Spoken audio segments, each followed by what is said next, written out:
আসসালামু আলাইকুম। Hello viewers, কি অবস্থা সবার? আশা করি সবাই ভালো আছেন। পর্তুগাল থেকে আমি সোহাগ আছি আপনাদের সাথে। আজকে কোরেশে নিয়ে একটি খুবই ইম্পর্টেন্ট একটা টপিক নিয়ে আমি আপনাদের সঙ্গে আলোচনা করব। অনেকে অনেক ধরনের কনফিউশন আছেন ব্যাপারটা নিয়ে, যে পারমিটের আগে কি কোনো কন্ট্রাক্ট ফর্ম বের হয় কিনা, পারমিটের জন্য কি কোনো কন্ট্রাক্ট ফর্মে কোনো সাইন করতে হয় কিনা, এবং সেই কন্ট্রাক্ট ফর্ম ছাড়া কি আপনার পারমিট হয় কিনা। না, কোনো কন্ট্রাক্ট ফর্ম ছাড়া আপনার পারমিট হবে না। কিন্তু অনেকে তো বলতে পারেন, ভাই আমি তো কোনো কন্ট্রাক্ট ফর্ম দেখি নাই, কন্ট্রাক্ট ফর্মে সাইন করি নাই, আমার তো পারমিট বের হয়ে গেছে। বা অনেকে আবার বলতে পারেন যে আমার এখন কিন্তু আমি কন্ট্রাক্ট ফর্ম আমি দেখি নাই, আমার পারমিটও বেরিয়েছে, পারমিট আমি ভিসাও পাইছি। তো কন্ট্রাক্ট ফর্ম ছাড়া কিভাবে ভিসা হয় বা কন্ট্রাক্ট ফর্ম ছাড়া কিভাবে আপনার এই ওয়ার্ক পারমিটটা বের হয়, আমি সমস্ত ডিটেলসগুলো একদম পয়েন্ট টু পয়েন্ট বুঝাই দিতেছি। ভিডিওটা শর্ট হবে, আপনারা শুরু থেকে শেষ পর্যন্ত দেখেন, তাহলে আপনাদের ভিতরে আর কোনো কনফিউশন থাকবে না। ঠিক আছে, তো চলেন শুরু করি। শুরু করার আগে আপনাদের সাথে আপনাদের কাছে একটা রিকোয়েস্ট, যারা আমার ইউটিউব চ্যানেলে নতুন তারা আমার চ্যানেলটা অবশ্যই সাবস্ক্রাইব করবেন। আর যদি আমার ফেসবুক পেজ থেকে দেখে থাকেন তাহলে পেজটা লাইভ ফলো দিয়ে পাশে থাকবেন।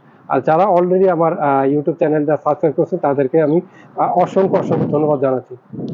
ঠিক আছে বন্ধুরা, তো আমি শুরু করতেছি। আচ্ছা দেখেন, যে কন্ট্রাক্ট ফর্ম যেটা হয়, কন্ট্রাক্ট ফর্মে একটা ওই কন্ট্রাক্ট ফর্ম যেটা আমি শেষ ফার্স্ট হলো কন্ট্রাক্ট ফর্মটা কিরকম, 3-4 পৃষ্ঠার একটা পিস অফ পেপার। কন্ট্রাক্ট ফর্মটা আর কোনো কিছু না, যে ওইটার উপর ডিপেন্ড করে আপনার ভিসাও হবে না, তেমন কোনো কিছু হবে না। জাস্ট ওইটার মধ্যে আপনি একটা কন্ট্রাক্টে সাইন করছেন যে আপনারা কত টাকা স্যালারি দিব বা কোন কোম্পানির কি পজিশনের কাজ, ওইটাই একটা। ঠিক আছে, ওইটা একটা পারমিটের আগে ওইটা একটা পড়া লাগে, যে কোম্পানি আপনি পারমিট, ওই কোম্পানির নামে সমস্ত কিছু একটা কন্ট্রাক্ট ফর্ম বেরোয়। ওই কন্ট্রাক্ট ফর্মে সাইন করার পরে তারপর ওইটা দিয়ে আপনার অনলাইন সাবমিশন হয়। এখন অনেকে বলতে পারেন, ভাই আমি কোনো কন্ট্রাক্ট ফর্ম এখন পর্যন্ত দেখি নাই, আমার পারমিট বেরিয়ে গেছে, আমার পারমিটটা কি অরিজিনাল কিনা। ঠিক আছে, না আমি এই ব্যাপারটা আমি পুরোপুরি ডিসকাস করতেছি। তো এই কন্ট্রাক্ট ফর্মে যেটা সাইন আছে, সাইনটা অবশ্যই লাগে। এখন দেখেন, আমি আপনাদেরকে বলতেছি যে কিছুদিন আগে আমার নিজেরও কিছু ক্লায়েন্টের আপনার এই হয়েছে, এই অনেকগুলো পারমিটের জন্য অনলাইন সাবমিশন হয়েছে, যেটা ওটা সাবমিশন হয়েছে। তো এইগুলোর মধ্যে আমি অনলি 2টা মানুষের পাইছি, এই কন্ট্রাক্ট ফর্ম পাইছি। ওরা 2জনে সাইন করে দিয়েছে, আমি সেখানে কোম্পানির কাছে পাঠাই দিয়েছি। ইনশাল্লাহ মানে আশা করতেছি ওর পারমিটটা বেরোবে।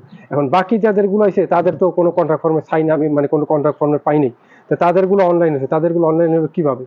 আচ্ছা, তাদেরগুলো অনলাইনে কিভাবে, এবার আমি বলতেছি। যখন একটা কনস্ট্রাকশন কোম্পানির পারমিটের জন্য অ্যাপ্লিকেশন করেন, তখন ওদের 1টা 2টা পারমিটের জন্য অ্যাপ্লিকেশন করেন।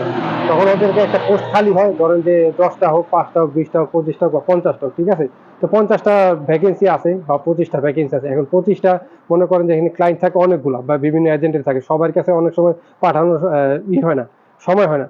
তো অনেক সময় করে কি, কোম্পানির প্রতিনিধি বা আপনি যে এজেন্টের থেকে আপনি মনে করেন যে পারমিটগুলো নিছেন বা যার মাধ্যমে আপনি পারমিটগুলো অ্যাপ্লিকেশন করছেন, বা যে অলরেডি যে কোনো লয়ার আপনার পারমিটের জন্য অ্যাপ্লিকেশন করতেছে, সেই কন্ট্রাক্ট ফর্মের মধ্যে সে সাইন করে দেয়। তো সাইনটা তেমন কোনো ব্যাপার না যে একদম আপনার সাইন হইতে হবে। ঠিক আছে, সাইনটা ওখানে দেখে দেন একজনের সাইন আছে। তো আশা করি ব্যাপারটা বুঝতে পারতেছেন, যে আপনার কাছে যদি মনে করেন যে আপনি একজনের কাছে কন্ট্রাক্ট কোরেশের ওয়ার্ক পারমিটের জন্য জমা দিয়েছেন, সে আপনারটা অনলাইন করছে কিন্তু আপনার কাছে কোনো সাইন টাইন নেয় নাই আপনার কন্ট্রাক্ট ফর্মের জন্য। ঠিক আছে, ওটা নিয়ে কোনো সমস্যা নেই। একদম মেইন যে কোম্পানি, সেই কোম্পানির রিপ্রেজেন্টেটিভ বা লয়ার তারাই সাইন করে দিয়েছে। ঠিক আছে, যা বা যদি মনে করেন একটা এজেন্সির কাছে, আবার অনেক সময় মনে করেন যে কোম্পানি এজেন্সির কাছে পাঠায় যায়, যেমন একটা এজেন্সি 25টা ফাইল দেয়, তো এজেন্সির কাছে পাঠায় যায়। তো এজেন্সি অনেক সময় মনে করেন নিজের থেকে সাইনটা দিয়া ওইটা তাড়াতাড়ি রেডি করে পিডিএফ ফাইলগুলো ওইটা তাড়াতাড়ি মনে করেন দিয়ে দেয়। তো এটা নিয়ে টেনশনের কোনো কিছু দরকার নাই, যে আমি এই পাইলাম না, কন্ট্রাক্ট ফর্ম পাইলাম না, সাইন পাইলাম না, তাহলে কি আমার কি হইব নাকি, ওয়ার্ক পারমিট কি বেরোবে নাকি, আমারটা অনলাইন হয়েছে কিনা, এটা কি অরিজিনাল নাকি না। পারমিট অরিজিনাল বেরোবে, আপনারটা অনলাইন হলে পারমিট আশা করা যায় বেরোবে। কিন্তু তার মানে এই না যে আপনার ওই কন্ট্রাক্ট ফর্মের উপরেই আপনার ডিপেন্ড করে যে আপনার পারমিট বের হবে, বা অনলাইন হওয়ার পরও যে আপনার এই এসজে যে সাবমিশন হয়েছে, এই সাবমিশন হইলেই যে আপনার পারমিট বেরোবে এমন কোনো কথা না। ওই অনলাইন হওয়ার পরও কোম্পানি মনে করেন যে এটা পজিটিভ রেজাল্ট আসে বা নেগেটিভ রেজাল্ট আসে, পজিটিভ রেজাল্ট আসলে, পজিটিভ কোনো রিভিউ আসলে আপনি অবশ্যই এইটা পাইবেন, এই পারমিটটা পাইবেন। ঠিক আছে, তো আশা করি এবার বুঝতে পারতেছেন। আর যদি আপনার নেগেটিভ আসে, তাহলে আপনার পারমিটটা হয়তো বা ক্যান্সেল হয়ে যাবে বা পারমিটটা বেরোবে না, তখন আপনাদেরকে কি করতে হবে, আর একটা নতুন কোম্পানি খুঁজতে হবে। এটা নিয়ে টেনশনের কোনো দরকার নাই, যে আদায়রা কোনো চিন্তার কোনো দরকার নেই যে ভাই একজনের কাছে জমা দিচ্ছেন, এখানে কন্ট্রাক্ট ফর্ম উনি দেয় নাই, কন্ট্রাক্ট ফর্ম আপনারটা সাইন হয়ে গেছে, অটোমেটিক সাইন হয়ে এবং অনলাইনের জন্য রেডি হয়ে যেতেছে। ঠিক আছে, তো আবারও আমি কিছু বলতেছি, আমার অনেক ক্লায়েন্টও এই ভিডিওটা দেখেন, তো আমার অতি শীঘ্রই আমারও নিজেরও কিছু ফাইল, আরও কিছু ফাইল এই কোর্সের জন্য অনলাইন হবো। তো এগুলোর আমি এখন পর্যন্ত কোনো কন্ট্রাক্ট ফর্ম পাই নাই, বাট এগুলো খুব শীঘ্রই অনলাইন হবে। ঠিক আছে, তো এখানে যে কোম্পানির রিপ্রেজেন্টেটিভ যারা আছে তারাই ওখানে সাইন টাইন করে দিব, অনলাইন ইনশাল্লাহ হয়ে যাবে। তো যারা আমার কাছে অলরেডি ফাইল দিয়েছেন তাদের টেনশনের কোনো দরকার নেই, ইনশাল্লাহ হয়ে যাবো, ঠিক আছে। তো এটা নিয়ে টেনশনের কোনো দরকার নেই, আশা করি পুরোপুরি জিনিসটা আমি বুঝাই দিছি।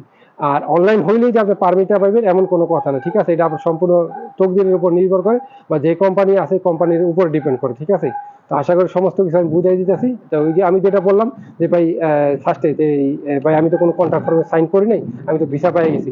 হ্যাঁ, ওনার কন্ট্রাক্ট ফর্ম ওই কোম্পানির রিপ্রেজেন্টেটিভ বা আপনার যে এজেন্সি, যে এজেন্সির মাধ্যমে আপনি পারমিটটা পাইছেন, তারাই সাইন করে দিয়েছিল। তারা সাইন করার পর এখানে অনলাইন করছে, অনলাইন করার পর তারা পারমিট আইছে এবং পারমিটের ভিসা হয়ে গেছে। এইটাই হচ্ছে নিয়ম, ঠিক আছে। তো এটা নিয়ে টেনশনের কোনো দরকার নেই।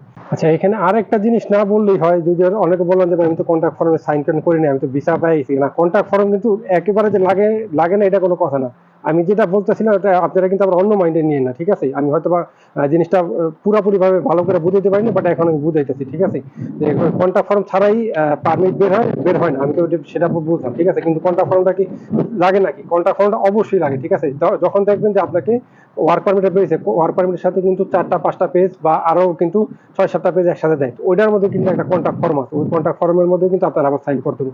ওই সাইনটা নিয়ে তারপর কিন্তু আপনার এম্বাসিতে জমা দিতে হবে এবং ওইটার উপরে কিন্তু আপনার ভিসা হবে। তো কন্ট্রাক্ট ফর্ম কিন্তু লাগে যখন আপনি ওয়ার্ক পারমিটের আগে আপনি সাইন না লাগলেও, কিন্তু যখন আপনি এম্বাসিতে জমা দিবেন, তখন আপনার ওয়ার্ক পারমিটটা বেরিয়ে দেবো, তখন কিন্তু লাগে। ওইটার উপরে ডিপেন্ড করে কিন্তু আপনার আবার ভিসা হইব। তো আপনার আবার মানে অন্য মাইন্ডে নিয়ে না, ঠিক আছে। এই জিনিসটা আমি বুঝাই দিলাম।